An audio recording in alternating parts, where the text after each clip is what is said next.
paki-edit itong pagbati natin kay Precious Angel po mga kababayan, na ngayon ay nagse-celebrate ng ika-26 na birthday mga bossing.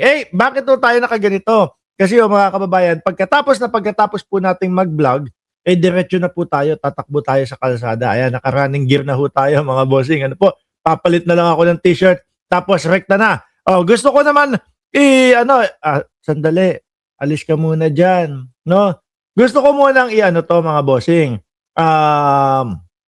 Ipakita sa inyo para dun sa hindi pa mga nakakakita nung t-shirt natin na Progov mga kababayan. Ayan po, bakit Progov? Bakit hindi pangalan ni Mark Ramos nakasulat dyan? Syempre ho mga bossing, no? Dapat pare-parehos po yung ipinaglalaban at pinaniniwalaan po natin. Hindi yung pangalan na Mark Ramos, hindi naman po importante yun no? Ayan po, paano po makaka-avail? Paano makakabili? I-message nyo lang kami doon sa Mark Ramos Facebook channel o kaya nandyan po, minsan nandyan yung link sa itaas kung paano makaka-order. Meron po kaming pinagawa, una 20 lang. Lagpas na po sa 20 yung umorder. Ngayon po, ginawa na naming 50 mga boss Chief Amo sir. Okay, anyway, shoutout ko muna kayo ng mabilisan dyan sa comment section. Nandyan si Chai Cher. Late to, ngayon lang dumating. Nandyan si Alaga, si BG Badjola, Annalyn Ando, si Leonida Negrillo, si Sir Russell Pelobello, nandiyan din po, sino pa sa taas? Si Sir Sunny ng 7962, sino pa? Si Dut Pintura, nandiyan din mga kababayan. Sabi niya, may hangover pa pala. Hindi, itatakbo na natin yan. Pagkatakbo natin, ayos na yon. Ngayon, alisin na ho natin ito mga kababayan. Pagkatapos ko i-promote siya. Magkano yan? Halagang 600 piso lang po mga boss Chief Amo sir. Kaya, mauna na kayo. Siguro mga 28 na lang ang natitira. Game!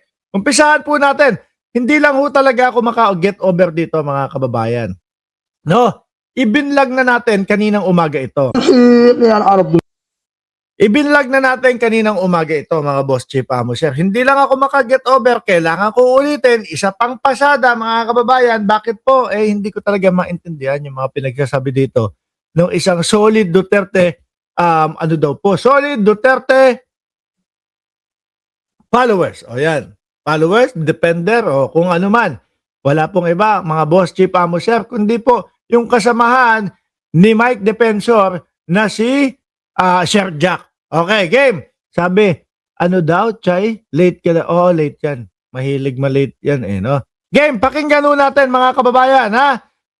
Uulitin ko, kinakailangan ko ng inyong pag-unawa, kinakailangan ko ng inyong tulong kung paano natin maiintindihan maigi yung mga sinasabi po ni Mosnyak mga mohing. Okay, game! Banat!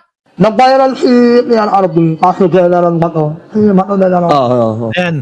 Kasi gaya po ng nasabi ko mga boss Chief Amo sir, napakinggan na natin to kaninang umaga nung nag-vlog tayo. Ang narinig ko ngayon, ang pagkakaintindi ko mga kababayan is ulit niya, putang ina, hindi ko talaga. Ulitin ko lang. Ayoko naman magpanggap sa inyo na naintindihan ko Nag-viral si Ian Arvin, kaso General Bato. Si Bato na lang. Hindi ba siya presidente noon?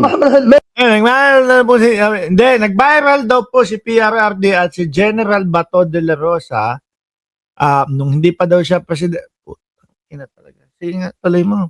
Ngayon pa lang siya. Mayor pa lang. Ngayon, nung negosyante na yon, mayor pa daw siya. Yung negosyante na yon, kanino?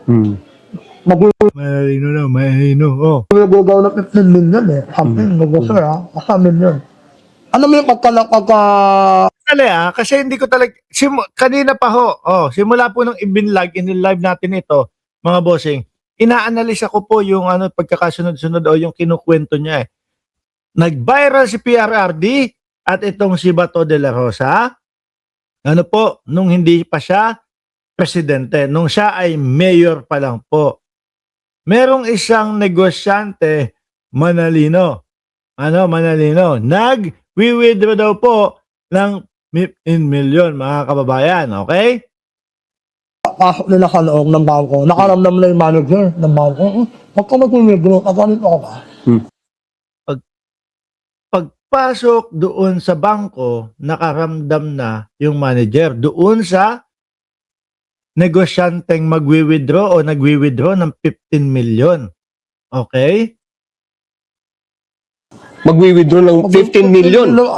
Hindi ko na alam, basta ganun. Oo, a considerable amount. Oo. Ah, okay.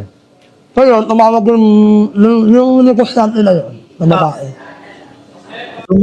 Tumawag yung negosyante na yon, yung babae. Okay. Nararamdaman ng manager na parang may something. Inausap yung manager ko. Naka-hostage ko siya. Ina-hostage pala.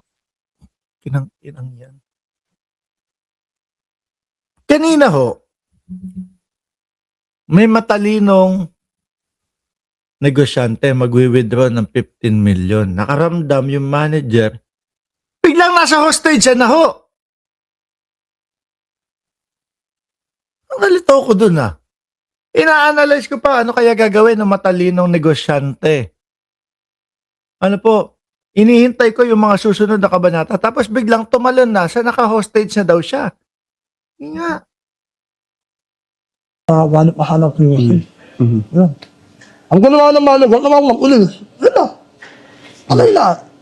Ako kami naka-highlight. Tapos, nakaramdam yung manager ng hinostage. Ang ginawa, tumawag ng pulis.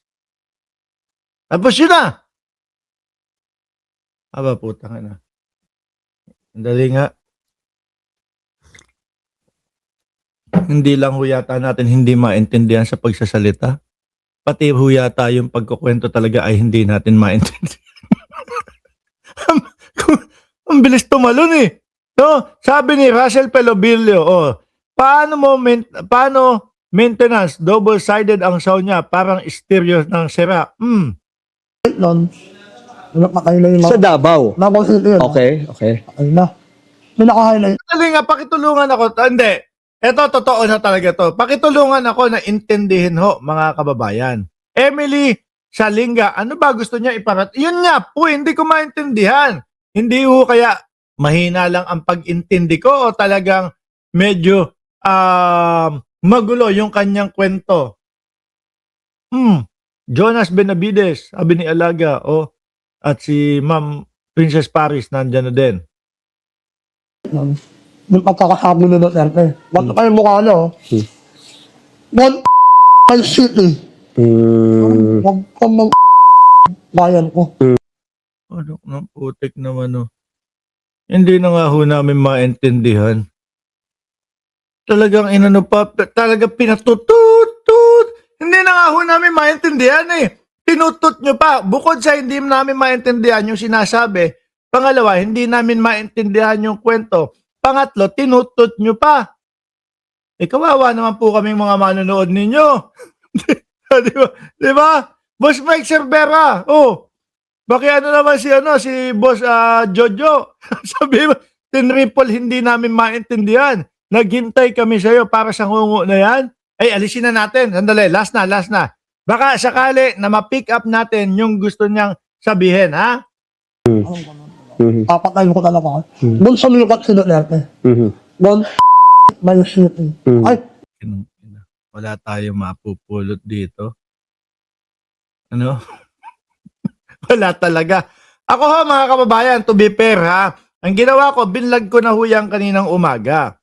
Ngayon, sinubukan ko na i-vlog ulit, baka sakaling maintindihan ko wala pa din ho talaga mga boss chief sir Hindi pa din ho talaga maarok ng aking usap.